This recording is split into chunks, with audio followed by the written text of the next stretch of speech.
Good afternoon. Good afternoon. Thank you so much for joining me. This is the lovely podcast, The Endurance of Labor Laws. I am your lovely host, Lesley Sullivan. Today we're going to take a look at the International Association of Firefighters. And I am moving over to a different spot because I am off today. I'm off for Christmas break. Excuse me, but also I've been sitting a while. So I want to get up and stretch my legs because I'm a runner and I like to get up and stretch my legs. So that is always good. Let me move these bottles of water out of the way. This is good. Okay, so let's go ahead and get started on this one. This one is kind of short and sweet. So here we go. Let's take a look at this one. So the International Association of Firefighters, also known as IAFF, is a labor union representing paid full-time firefighters and emergency medical services personnel in the United States and Canada. The IAFF was formed in 1918 and is affiliated with the AFL-CIO in the United States and the Canadian Labour Congress in Canada. The IAFF has more than 316,000 members and it's more than 3,200 affiliate organizations. Its Political Action Committee, Fire PAC, is one of the most active PACs in the country.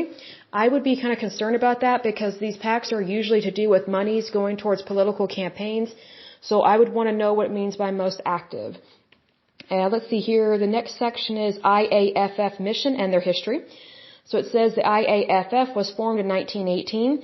The IAFF has fought for better wages. That's good. Benefits. Love it. Working conditions and improved safety for union members. I like that.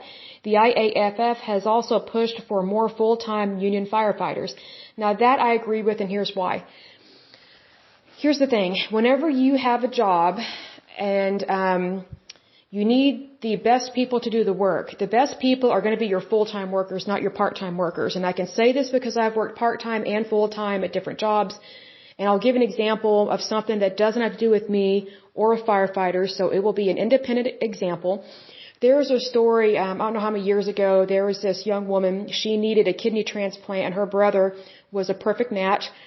So they went in for the organ transplant procedure, and when the girl woke up, she looked at her abdomen to see if the surgery was successful. She didn't find any lacerations or scars, so she knew the surgery had not been done, and she wondered why. Well, here's the thing: they removed her brother's kidney, but a part-time nurse that was working on the operation team, she threw away his kidney because she thought it was medical waste. So a perfectly good, healthy kidney was thrown away because of that nurse's ignorance and just not doing a good job. And I'm not against nurses. I think nurses are great as long as they're kind and not hateful, like some of the ones I have met in the past. I've also met some good ones. But here's the thing. Part-time workers, they just don't know as much as full-time workers. So I think that the more intricate and the more delicate and the more important the job role is, the more you need to have full-time workers, not part-time. So I agree with them on this. The next section is IAFF Center of Excellence for Behavioral Health Treatment and Recovery. It says the IAFF has announced plans to open the Center of Excellence for Behavioral Health Treatment and Recovery in 2017, located in Upper Marlboro, Maryland, outside Washington, D.C.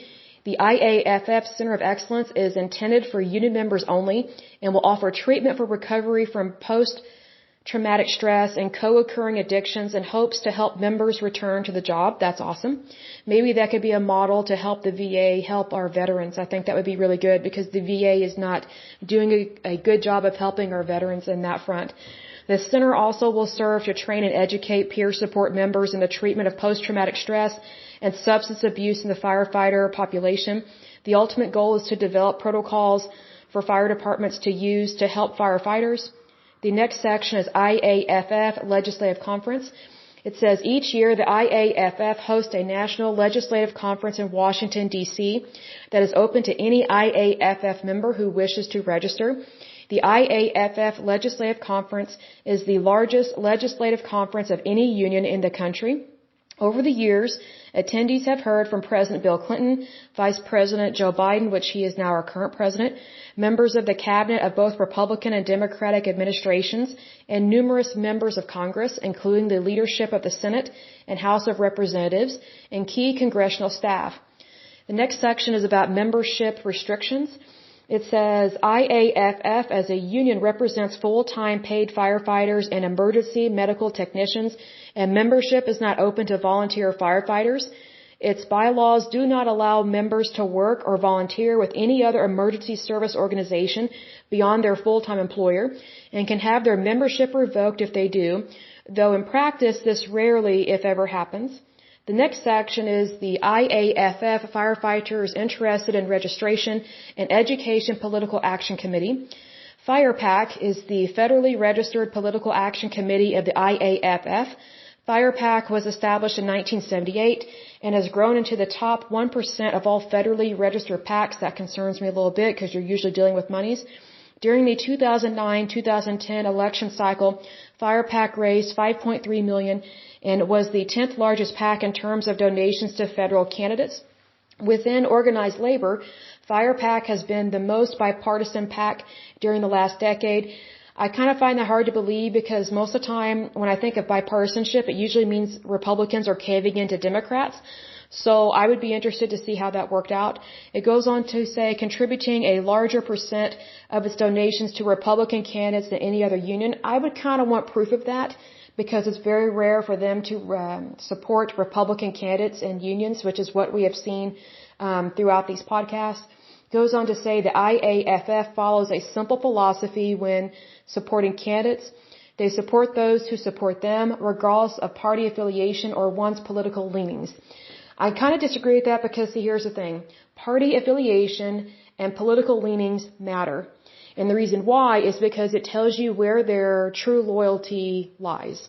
So you got to be careful who you are aligning yourself with. The next section is IAFF Charitable Foundation.